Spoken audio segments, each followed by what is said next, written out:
Dzień dobry lub dobry wieczór.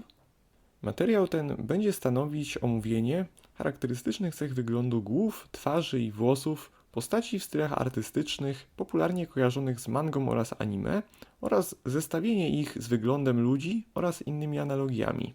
Na początek muszę jednak dać trochę wstępu, by uniknąć pewnych nieporozumień. Z racji tego, że styl ten, czy raczej zbiór pewnych charakterystycznych cech wyglądu postaci, typowych dla japońskiej animacji i komiksów, nie ma jednej konkretnej nazwy, to będę posiłkować się terminem styl anime. W sumie tak zazwyczaj się na to powszechnie mówi. Tutaj pod słowem anime kryje się nie tylko anime per se, ale również mangi, ilustracje w light oraz visual novelach, niektóre gry oraz jakakolwiek inna twórczość o podobnym stylu graficznym. Tym, o czym trzeba pamiętać, jest to, że nie we wszystkich mangach i anime postacie są rysowane w takim stylu, ponieważ wielu autorów projektuje postacie w sposób znacznie odbiegający od powszechnie kojarzonego z mangą oraz anime. Niektóre style są znacznie bardziej realistyczne, a inne po prostu mocno odbiegają od stereotypowego. Dlatego też, dla ograniczenia redundancji, nie będę mówić non-stop o tym, że w niektórych tytułach jest inaczej. Także warto pamiętać o tym, że wiele z omawianych cech jest znacznie częściej spotykana i bardziej intensywna w przypadku postaci żeńskich niż w przypadku postaci męskich. Należy również pamiętać o tym, że to, o czym będzie mowa, nie tyczy się wyłącznie twórczości japońskiej, ponieważ są również artyści inni niż japońscy, których styl jest inspirowany mangą oraz anime w większym lub mniejszym stopniu. Warto również zwrócić uwagę na to, że styl anime nie jest niezmienny i od swoich początków aż do teraz ciągle ewoluuje i na przestrzeni dekad można zauważyć zmieniające się trendy. Tak więc, gdy wstęp mamy już za sobą, można przejść do samego omówienia. Anime słynie z tego, że postacie często posiadają bardzo duże oczy, często absurdalnie duże. Tak duże, że biorąc pod uwagę, że w rzeczywistości gałka oczna jest większa od zazwyczaj widocznego spod powieki jej wycinka, gałki oczne niektórych postaci z anime byłyby tak duże, że powinny wystawać poza czaszkę. Tęczówki oczu bardzo często są w kształcie pionowego owalu. Od początku domyślałem się, że raczej żadne zwierzę na świecie, nie mówiąc o ludziach, takich nie ma, ale z ciekawości próbowałem znaleźć jakieś gatunki zwierząt posiadające taką cechę, co jednak ostatecznie potwierdziło moją pierwotną intuicję. Są zwierzęta o pionowych źrenicach, czy raczej o źrenicach zasklepiających się od boków, takie jak np. koty, gady i płazy, ale specyficznie pionowe tęczówki są cechą niewystępującą w przyrodzie. Dodatkową cechą charakterystyczną tęczówek postaci z anime jest to, że podobnie jak źrenice są w stanie zmieniać swój rozmiar w reakcji na zmiany stanu emocjonalnego postaci. Na przykład znaczne kurczenie się tęczówek w reakcji na szok, przerażenie lub gniew. Zmienianie się rozmiaru tęczówki, tak jak u większości zwierząt, ma to miejsce w przypadku źrenic, również jest cechą w przyrodzie niewystępującą. Zdarzyło mi się spotkać z tym, że niektórym tęczówki postaci z anime kojarzą się z oczami owadów, prawdopodobnie z powodu owalnego kształtu w połączeniu z ich rozmiarem. Brwi są najczęściej wąskie, wysoko umiejscowione, ale całościowo wizualnie wybijające się, będąc jednym z bardziej widocznych narzędzi ekspresji emocji postaci. Usta przyjmują bardzo różnorodne formy w zależności od ekspresji. Zazwyczaj są jednak bardzo uproszczone i często nie mają wiele wspólnego z prawdziwymi ustami.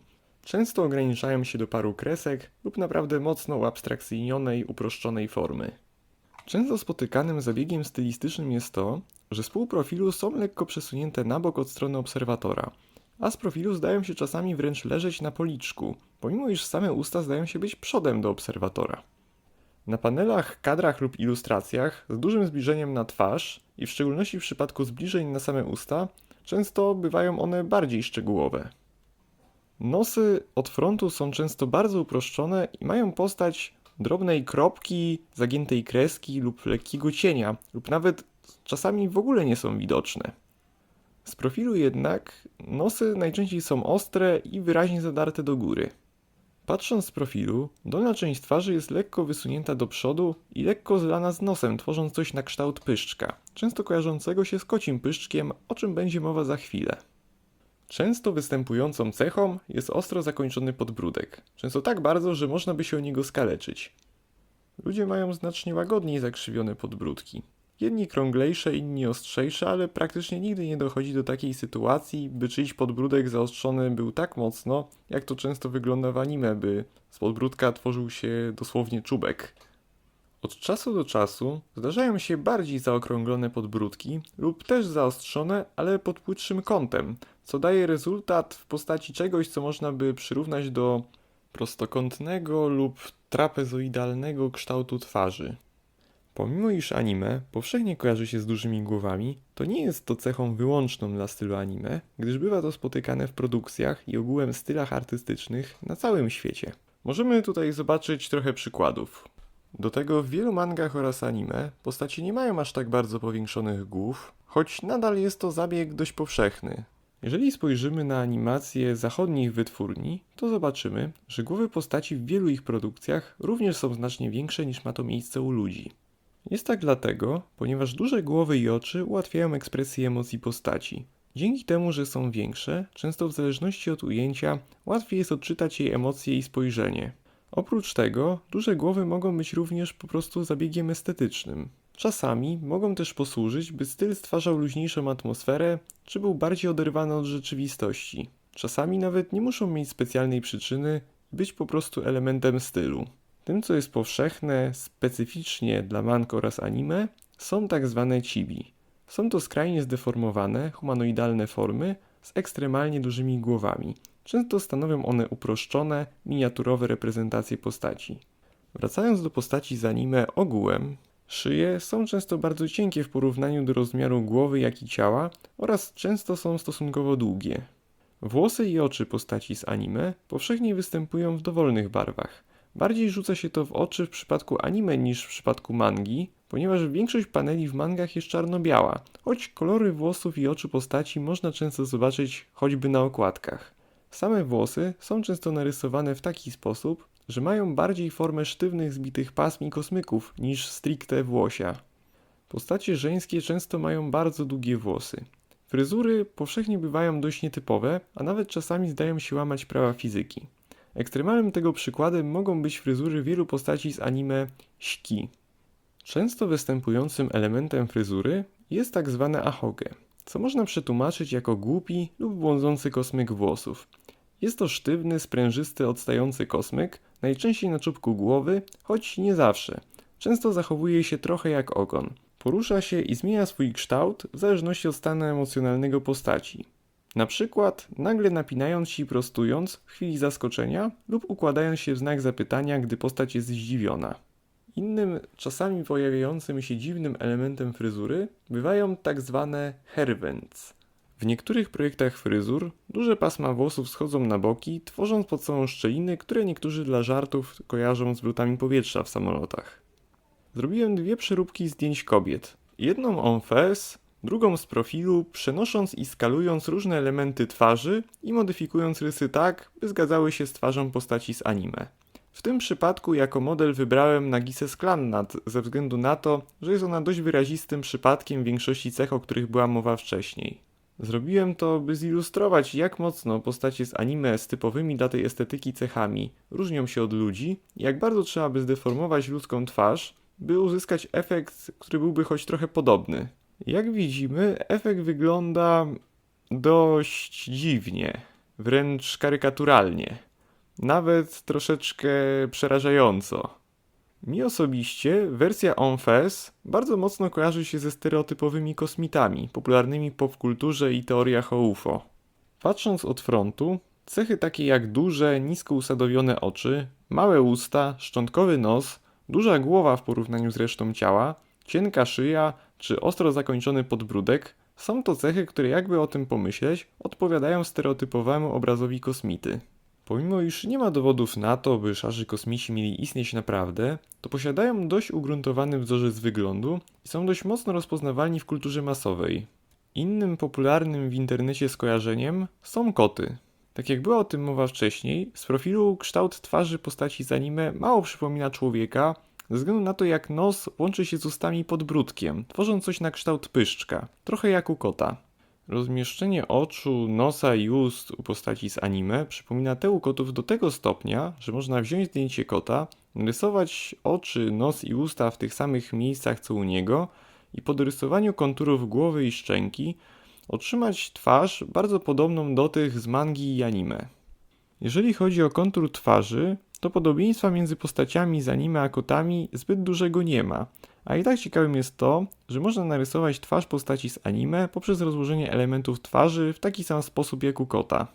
Trudno powiedzieć, czy przed powstaniem tych memów na temat podobieństwa postaci z anime do kotów ktokolwiek rzeczywiście inspirował się kotami przy projektowaniu twarzy. Raczej nie, ale kto tam Japońców wie. Ostatecznie jednak twarze postaci z anime tak naprawdę nie wyglądają do końca ani jak pysk kota, ani jak twarz człowieka, ani kosmity. W gruncie rzeczy są to po prostu mocno nierealistyczne artystyczne formy, które nawet nie mogłyby istnieć w prawdziwym świecie. Jak więc widzimy, podobieństwo twarzy postaci z anime do twarzy ludzkich jest bardzo ograniczone. Niezależnie od płci, wieku czy rasy, nie ma ludzi, którzy mieliby rysy choć trochę podobne do stereotypowych postaci z mangi i anime. Ludzki umysł łatwo doszukuje się twarzy w kształcie głów postaci w stylu anime, tak samo jak ogółem łatwo doszukuje się znanych kształtów w nawet przypadkowych obiektach. Zjawisko to nazywa się pareidolią. Ze względu na to, że ludzie w życiu bardzo często zwracają uwagę na twarze, to często doszukują się twarzy nawet w przypadkowych kształtach. Wystarczy narysować dwie kropki na tej samej wysokości i kreskę pod nimi, no i mamy coś, co większość ludzi rozpoznałaby jako twarz. Tak więc tym bardziej rozpoznaje surrealistyczne twarze postaci z anime jako twarze, szczególnie, że całościowy kontekst ilustracji i kadrów na to wskazuje, a także ludzie są przyzwyczajeni do konwencji, co dodatkowo ułatwia im rozpoznawanie, co jest czym. Początków powszechnie kojarzonego stylu rysowania twarzy, jaki znamy dzisiaj, możemy doszukiwać się w pracach, które stworzył Osamu Tezuka, takich jak Astro Boy czy Ribbon no Kishi, gdzie po raz pierwszy pojawiły się oczy delikatnie podobne do tych, które znamy z dzisiejszych anime. Tezuka przy swoich pracach inspirował się zachodnimi animacjami, m.in. Disneya. Wraz z tym, jak jego twórczość zyskiwała popularność, inspirowali się nią również inni autorzy, często dodając coś od siebie, stopniowo prowadząc do tego, co znamy dzisiaj. Proces ewolucji stylu jest trudny do prześledzenia, ale przy omawianiu tego, którzy mangacy na niego wpłynęli w stopniu szczególnym, często podaje się twórców takich jak Takahashi Makoto, Chiba Tetsuya czy Takahashi Rumiko, znana z takich mangi jak Ranma 1/2 czy Urusei Yatsura.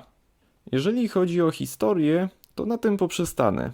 Można by powiedzieć o tym więcej, ale temat historii mangi i anime jest już opisany w internecie na tyle szeroko, że nie widzę potrzeby, by go szczegółowo omawiać, zwłaszcza, że niewiele więcej wnosi to do tematu. Wielu fanów anime, mangi i innej twórczości o podobnym stylu graficznym ceni sobie charakterystyczne elementy stylu kreacji głów, twarzy i włosów i są one jednym z najszerzej znanych znaków rozpoznawczych tej twórczości. Dla wielu, choć najpowszechniej za mangę i anime uznaje się twory specyficznie japońskiego pochodzenia, nawet nie pochodzenie, a właśnie styl rysowania twarzy jest dla wielu tym, co czyni mangę mangą i tym, co czyni anime anime. I najczęściej nawet gdy ktoś poza Japonią, czy to na wschodzie, czy na zachodzie, rysuje postacie w podobnym stylu, pierwszymi skojarzeniami, które przychodzą ludziom na myśl, są słowa anime oraz manga.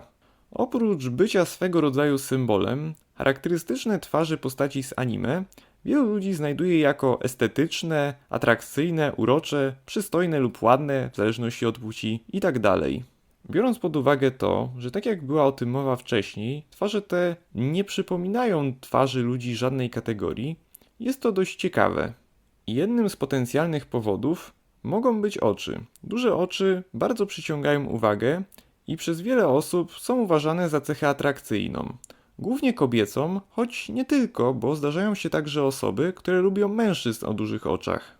Co prawda, gdy ludzie mówią, że kobieta ma piękne, wielkie, okrągłe oczy, to zazwyczaj mają coś troszeczkę innego na myśli, ale nie zmienia to faktu, że duże, okrągłe kobiece oczy zwracają uwagę, często są postrzegane jako atrakcyjne i same kobiety robiąc makijaż, robią go często w taki sposób, by oczy optycznie powiększyć.